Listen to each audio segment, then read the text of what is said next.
Hey everyone, welcome back. आज हम explain करेंगे चेंसो मैन के एपिसोड नंबर 5।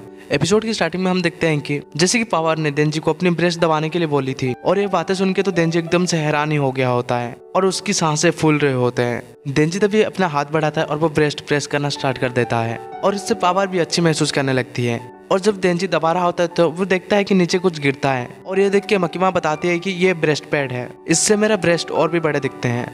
पावर तभी बताने लगती है कि अभी और भी 2 बार दबाना बाकी रह गया है और ये सुन के देंजी फिर से दबाना स्टार्ट कर देता है और 2 बार दबाने के बाद पावर कहने लगते है कि ये बढ़िया था, मुझे अच्छा महसूस हुआ। पावर देंजी को पकड़ते हुए कहने लगते है कि तुम क्या कहना चाहोगे, आखिरकार तुम ऐसी एक चीज दबाने के लिए मिली है। और यहाँ पर देंजी ऐसे काम करने की वजह से शौक में होता है। तभी मकीमा अपने म्यू के पास चली जाती है और यहाँ पर देंजी सोच रहा होता है कि मुझे बहुत सारी चीजों के बारे में बात करना है लेकिन मैं क्या कहूँ। और यहाँ पर एक इंट्रो दिखाया जाता है हमें। इसके बाद हम देखते हैं कि पावर अक्की और देंजी के साथ मिलकर रहने लगती है। नेक्स्ट सीन में हमें दिखाया जाता है कि देंजी के साथ पावर होती है। पावर देंजी को स्टाम्प के बारे में समझा रही होती है कि आखिरकार कैसे काम किया जाता है। वो कहती है कि तुमने अभी एक बेड टेबल को मारा और उसके बाद तुम इस तरह की पेपर वर्क कर रहे हो और तुम्हें इस तरह से काम कराना, मुझे इससे नफरत है। और वो पूछती है कि देंजी क्या तुम्हें कोई चीज परेशान कर रहा है क्या। और यहाँ पर देंजी तो हैरान ही होता है और वो कहने लगता है कि वो कहता है कि मैंने काफी दिनों से एक चीज के पीछे भाग रहा था और एट लास्ट मुझे वो मिल भी गया, लेकिन जब मुझे वो चीज मिला वो मेरे लिए उतना बड़ा नहीं था जितना मैंने सोचा था। यार यहाँ पर वो अपने ड्रीम के बारे में बात कर रहा है, ना कि वो ब्रेस्ट के बारे में। देंजी बताता है कि अभी मैं सोचता हूँ मैं इसी तरह ही और एक चीज के पीछे जाऊंगा और जब मुझे वो मिल जाएगा तो मुझे नहीं लगता है कि वो मेरे लिए इतना भी मायने होंगे। मुझे लगता है कि मैं जब वो चीज के पीछे भाग रहा था तभी मैं खुश था। ये सच में बकवास है, क्यों है ना। और ये सुन के मकीमा पूछती है कि देंजी आखिर तुम किसके बारे में बात कर रहे हो। देंजी कहता है कि मैं पहली बार किसी के बूब्स को टच किया और मुझे उतना बड़ा नहीं लगा जितना मैंने सोचा था। तभी हम देखते हैं कि मकीमा देंजी को खींच लेती है अपनी ओर और वो कहने लगती है कि देंजी तुम्हें तभी अच्छा लगेगा जब तुम किसी दूसरे को अच्छी तरह से समझ लो तो। और यहाँ पर मकीमा देंजी को पकड़ते हुए कहने लगती है कि दूसरे की फीलिंग को समझना यह मुश्किल है, तो इसीलिए तुम दूसरों को अच्छी तरह से ऑब्जर्व करने की कोशिश करो। उनके फिंगर कितने बड़े हैं, क्या उनके पाम ठंडे हैं या फिर नहीं, उनके ईयर की शेप आखिर क्या है। यहाँ पर मकीमा भी देंजी को सिड्यूस करना स्टार्ट कर देती है। तो देंजी कहता है कि हाँ मैं समझ गया, लेकिन तभी मकीमा देंजी का हाथ लेके अपने ब्रेस्ट के ऊपर रख देती है और इस बात से देंजी एकदम से हैरान होकर नीचे गिर जाता है। तभी मकीमा देंजी के करीब आके कहने लगते है कि देंजी मैं चाहूंगी कि तुम मेरे लिए कुछ करो, क्या तुम कर सकते हो। और ये सुन के देंजी कहता है कि हाँ। तभी मकीमा कहती है कि मैं चाहती हूँ कि तुम गन डेविल को मार दो। ये गन डेविल 13 साल पहले अमेरिका में दिखाई दिया था और अभी किसी को भी पता नहीं है कि ये आखिर है कहाँ पर। गन डेविल जो कि सबसे ज्यादा स्ट्रॉन्ग डेविल है और सारे डेविल हंटर उसे मारना चाहते हैं, लेकिन मुझे लगता है कि तुम उसे मार सकते हो क्योंकि तुम दूसरे डेविल हंटर की तरह नहीं हो। मकीमा बताती है कि अगर तुम गन डेविल को मार दोगे तो मैं तुम्हारी कोई भी विश जरूर पूरा करूंगी। और ये बात से देंजी एकदम से हैरान ही हो गया होता है और वो कहने लगता है कि क्या मैं अगर गन डेविल को मार दूंगा तो मिस मकीमा मेरी कोई भी विश पूरा कर देगी। मकीमा यहाँ पर बताने लगते हैं कि लोगों ने डेविल के लिए गन यूज करते हुए प्रॉफिट करने की कोशिश की है और इसकी वजह से पूरे दुनिया में क्राइम बढ़ना स्टार्ट हो गया और न्यूज ने भी इसी खबर को काफी फैलाया जिसकी वजह से लोग और भी डर गए। और इसी तरह एक दिन अमेरिका में टेररिस्ट अटैक हुआ और बस उसी दिन गन डेविल अपीयर हुआ। और तभी हमें एक फैमिली का सीन दिखाया जाता है।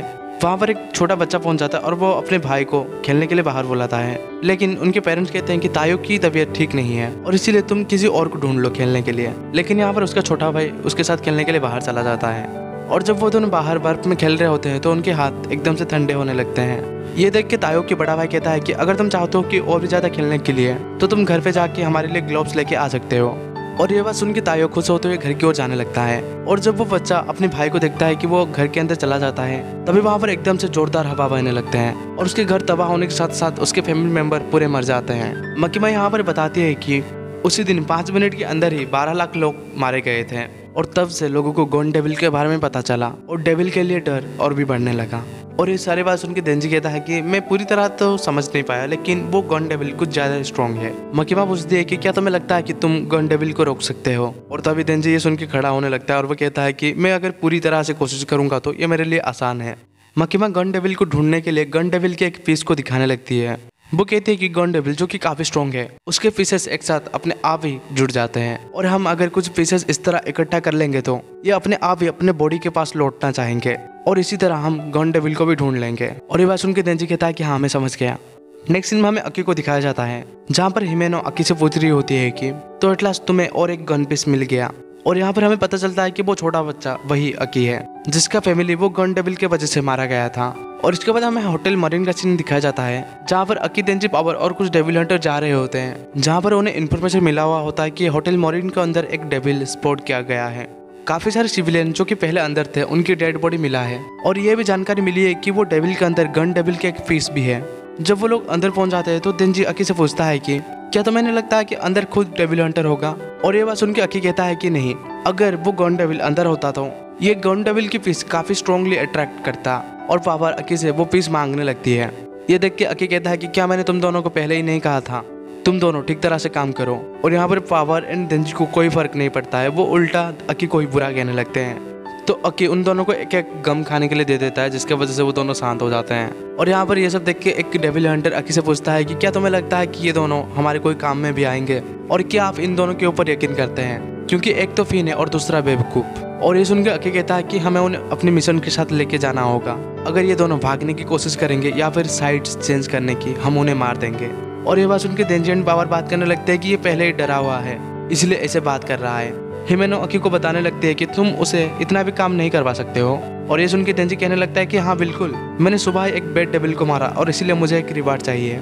और ये बात सुन के हिमेनो बताने लगते हैं कि अगर ऐसी बात है तो मैं ये रिस्पॉन्सिबिलिटी मैं खुद के ऊपर लेती हूँ।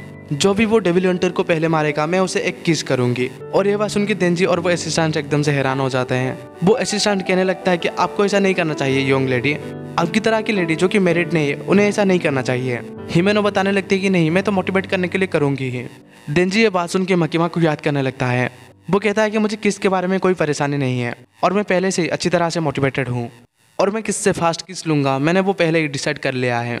और वो सारे गन पीसेस मैं उसके लिए ढूंढ लूंगा और जब तक मैं गन डेविल को नहीं मार दूं मैं तब तक किसी से भी स्मूथ नहीं ले सकता। और वैसे भी मैंने किसी से एक चीज़ सीखा है, ऐसी चीज़ें तब तक अच्छी नहीं लगती जब तक हम हमारे पार्टनर को अच्छी तरह से नहीं जान लेते। और वैसे भी मुझे तुम्हारा नाम क्या है पता नहीं है और इसीलिए मैं तुम्हारे लिप्स की ओर इतना भी इंटरेस्टेड नहीं हूँ। और ये बातें सुन के हिमेनो एकदम से देंजी के करीब आने लगती है और वो देंजी के कान में कहने लगती है, देंजी अगर तुम वो डेविल को मार दोगे तो मैं तुम्हें अपनी टोंग से किस करूंगी। और ये बात सुन के देंजी और वो डेविल हंटर का आंख खुले के खुले रह जाते हैं। नेक्स्ट सीन में हमें दिखाया जाता है कि देंजी जो कि काफी मोटिवेट हो गया होता है वो डेविल को मारने के लिए और उसके पीछे वो डेविल हंटर वो भी काफी मोटिवेट हो गया होता है, वो भी मारने के लिए भाग रहा होता है। और वो डेविल हंटर देंजू को पकड़ते हुए कहने लगता है कि हिमेनो काफी अच्छी है जो कि मुझे 6 मंथ से ट्रेनिंग दे रही है और मैं नहीं चाहूंगा कि वो तुम्हारे जैसे किसी को किस करे, मैं वो किस अपनी चीख के ऊपर ले लूंगा। हिमेनो कह रही होती है कि मैन को टीज करना काफी आसान है। और यहाँ पर अकी हिमेनो से पूछ रहा होता है कि तुम्हें क्या लगता है कि टीम के बारे में। ये सुन के हिमेनो बताने लगती है कि अराई जो कि इतना भी ताकतवर नहीं है लेकिन उससे मैं मोटिवेट रहती हूँ। कोवेनी उसे भी काफी कुछ पता है लेकिन वो डरी रहती है। लेकिन अकी तुम मेरे लिए मत मर जाना। और ये बोलने के बाद हमें एक फ्लैशबैक का सीन दिखाया जाता है जहाँ पर हम देखते हैं कि हिमेनो ग्रेव के आगे खड़ी होती है, जहाँ पर एक बंदा पहुंच के हिमेनो को बताता है कि ये तुम्हारा एक न्यू पार्टनर है, ये काफी रूड है लेकिन हमने इसे ट्रेनिंग दे दिया है और ये अब से तुम्हारे साथ रहेगा। और तभी हम देखते हैं कि वो न्यू पार्टनर अकी ही होता है। वो कहता है कि मेरा नाम है अकी। हिमेनो पूछती है कि क्या तुम्हें लगता है कि तुम मेरे कोई भी हेल्प कर पाओगे। और ये सुन के अकी कहता है कि लगता तो ऐसा ही है। हिमेनो बताती है कि तुम मेरे 6th पार्टनर हो और बाकी सब मर गए, बाकी सारे मर गए क्योंकि वो यूजलेस थे, लेकिन अकी तुम मत मर जाना। और तभी हमें प्रेजेंट का सीन दिखाया जाता है जहाँ पर अकी ये सारी बातें याद कर रहा होता है। जब वो सारे डेविल हंटर आगे बढ़ रहे होते हैं तो वो एक दरवाजे के पास आके रुक जाते हैं। तभी वहाँ पर डोर ओपन करके एक डेविल आने लगता है और यहाँ पर वो डेविल जब एक डेविल हंटर के ऊपर अटैक करने वाला होता है कि हिमेनो किसी तरह की इनविजिबल पावर से उसे रोक देती है। और यहाँ पर पावर भी अपने ब्लड से एक वेपन बनाती है और वो डेविल को 2 हिस्से में काट देती है। डेविल को मारने के बाद पावर खुद की फ्रेज करने लगती है और ये देख के हिमेनो पावर से बताने लगती है कि मैंने घोस्ट डेविल के साथ एक कॉन्ट्रैक्ट किया है, मैं अपनी राइट आई के एक्सचेंज में घोस्ट की राइट हैंड को इस्तेमाल कर रहा हूँ, मेरा घोस्ट हैंड जो कि इनविजिबल है और स्ट्रॉन्ग भी। और यहाँ पर अकी चेक कर रहा होता है कि वो गन पीस थोड़ा भी अट्रैक्ट नहीं कर रहा होता है, जिसकी वजह से वो लोग आगे बढ़ने के लिए डिसाइड करते हैं। जब वो लोग आगे बढ़ रहे होते हैं तो हिमेनो बता रही होती है कि अगर हम लोगों को हमारी पावर के बारे में जानकारी होगी तो हम एक दूसरे की मदद कर सकते हैं। लेकिन पावर ये सारी बातें ना सुनते वो कहने लगते हैं कि तुम क्या करोगी अगर मैं तुम्हारे ये असिस्टेंट को मार दूंगी तो। और ये बात सुन के हिमेनो अपने एक हाथ आगे बढ़ाती है जिसकी वजह से एक हैंड अपीयर होता है और वो घोस्ट हैंड जाके पावर की गला को पकड़ लेता है। हिमेनो बताते हैं कि तुम ठीक तरह से बिहेव करो। पावर यहाँ पर खुद को छुड़ाने के लिए वो हैंड को टच भी नहीं कर पा रही होती है। नेक्स्ट सीन में हम देखते हैं कि वो लोग फिर से आगे बढ़ने लगते हैं। पावर जो कि देंजी को बता रही होती है कि मैं इसको तो बाद में देख लूंगी। देंजी कहता है कि नहीं उसे मत मारना, वो मुझे किस करेगी। और यहाँ पर जब वो लोग आगे बढ़ रहे होते हैं तो वो असिस्टेंट ब्लड देखता है और वो अकी को जाके कहने लगता है कि हम 9th फ्लोर की ओर जा रहे थे, लेकिन हम फिर से 8th फ्लोर तक पहुंच गए हैं। और यहाँ पर वो डेविल हंटर फिर से चेक करने के लिए जाने लगता है। और जब वो फिर से वेरीफाई करने के लिए नीचे जाता है तो वो देखता है कि फिर से वो 8th फ्लोर पर पहुंच जाता है। और ये देख के वो सारे टीम मेंबर एकदम से हैरान हो गए होते हैं। और वो लड़की जिसका नाम होता है किबेनो, वो डरी गई होती है और ऐसा लग रहा होता है कि वो लोग वहाँ पर फंस गए होते हैं। यहाँ पर ये एपिसोड भी खत्म हो जाता है।